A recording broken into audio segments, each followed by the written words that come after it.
그런 조영남이 이미지 나쁘고 영 별론 건 알았지만 얼마나 별로였는지에 대해서는 잘 몰랐는데 새삼 조영남이 참 얼마나 나쁜 사람이었는가에 대해서 실망감이 들더라고요. 이혼하고 나서 위자료는 물론 딸 키우는데 양육비 한 푼 안 줘서 어렵게 살았다죠 윤여정이. 그런데 정작 조영남은 헤어지고 나서도 윤여정에게 좋은 말보다는 나쁜 말을 많이 했더라고요. 게다가 예전부터 알아주는 바람둥이의 여성 편력이 심했는데 윤여정과 결혼하고도 그 버릇 못 고쳐서 바람을 수차례 피웠다고 하죠. 쌀독에 쌀이 있는 날보다 없는 날이 더 많았다고 하는 조영남의 신혼 살림. 그런데 그런 가정을 지켜준 윤여정에게 조영남 망언은 끝이 없더군요. 조영남은 꼼꼼한 성격의 아내와 원만한 조화를 이루지 못해 이혼하게 됐다라고 밝혔으나 조영남의 외도 때문인 것으로 나중에 밝혀졌을 뿐 아니라 가슴에 대못을 박는 발언을 서슴지 않았다고 한다. 네가 못생겨서 데리고 잘 수 없다. 너보다 더 좋은 여자가 생겼다. 이런 말까지. 언행이 쓰레길세.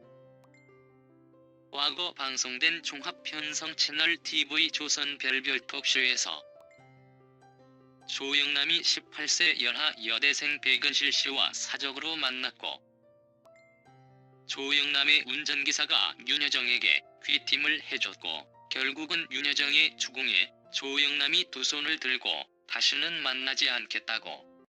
그런데 역시 조영남답게 계속 만났다. 결국 윤여정이 딱 한마디를 던지게 된다. 요즘 왜 그래? 그런데 조영남이 고민을 막 하다가 솔직한 게 최고라고 생각해서 그래. 나 바람 피웠다. 좀 봐줘라. 이렇게 얘기를 했고 내가 아빠, 남편 노릇 다 할 테니 사랑방 하나만 내줘라며 셋이 같이 살자는 제안.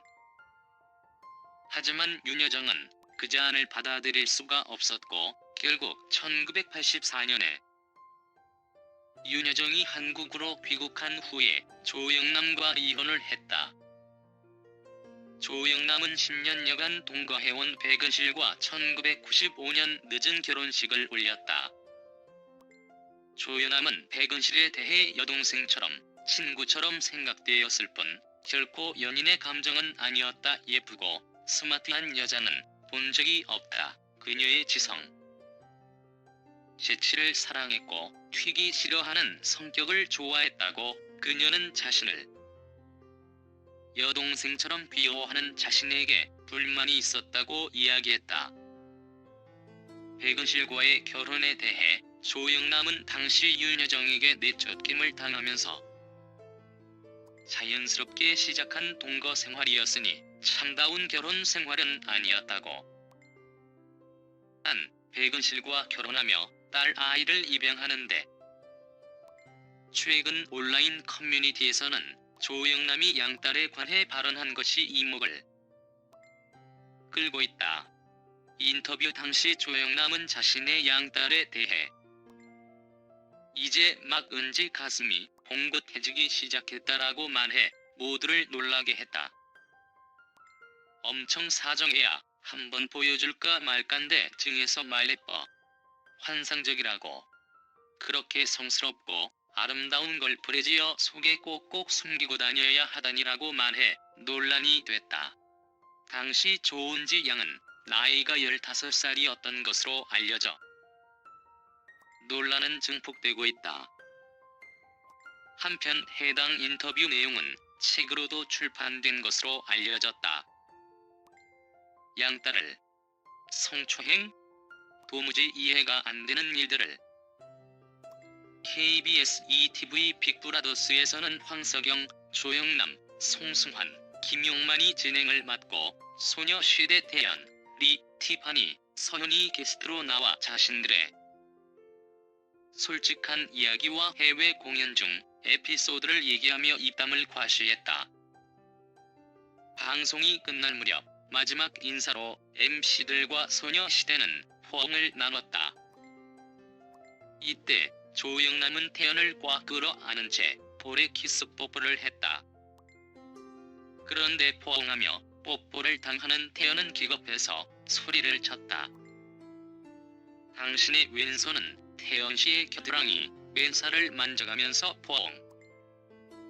이런 것이 선배가 후배를 격려하는 포옹이 될 수 있을까?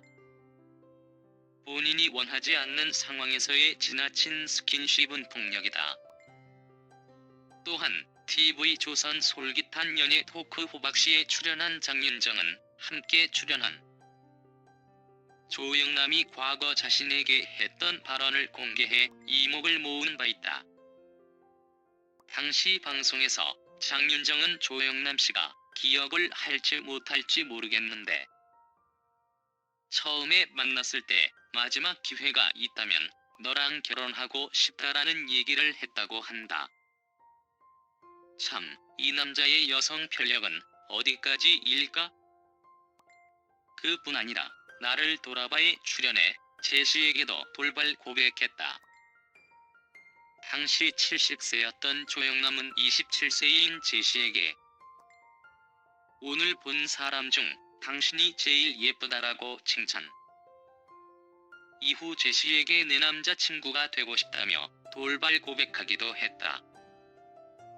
당시 누리꾼들은 하여튼 주책이다. 카메라가 있는 앞에서 저러는데 농담 같지 않고 그냥 불쾌했음 등의 반응을 보였다. 참 여러가지 한다. 과거 그가 성우 서유리에게 자신의 작품에 대해 호당 50만원가량 된다.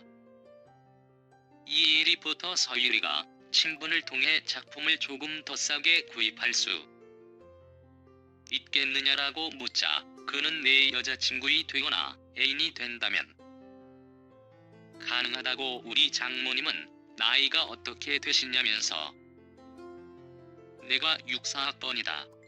서유리의 엄마는 내가 대학교 2학년 때 태어났다고 생각을 하고 입을 여는 건지 도대체가 이해할 수가 없군.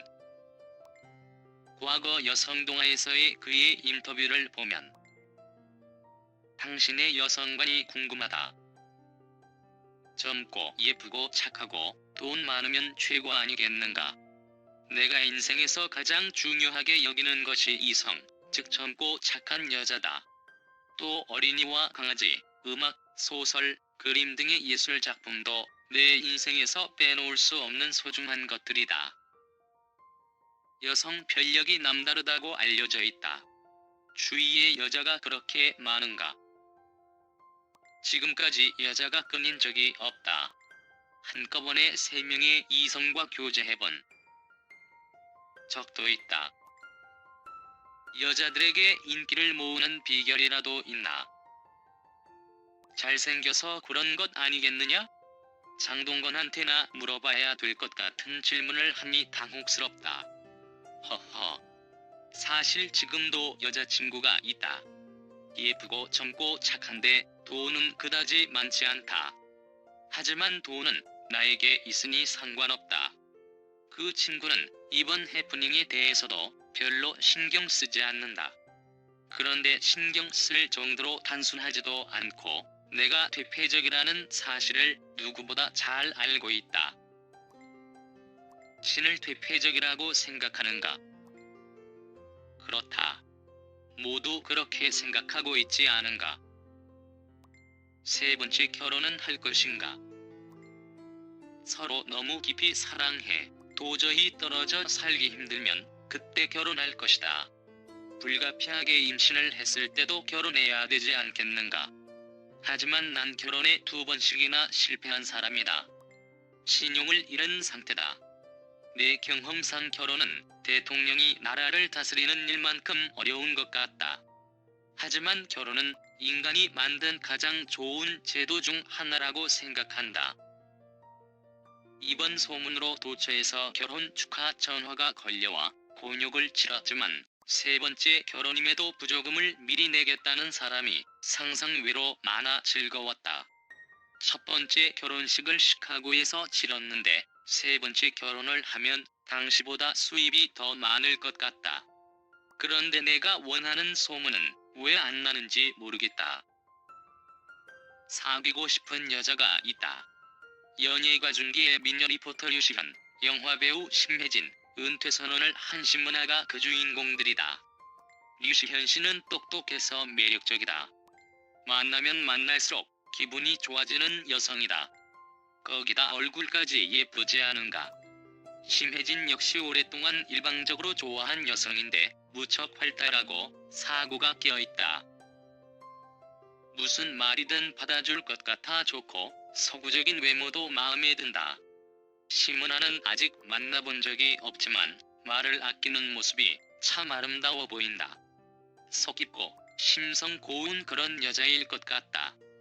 오래전부터 수도 없이 그런 내 맘을 공개적으로 밝혔는데도 언론이나 당사자들이 별 반응이 없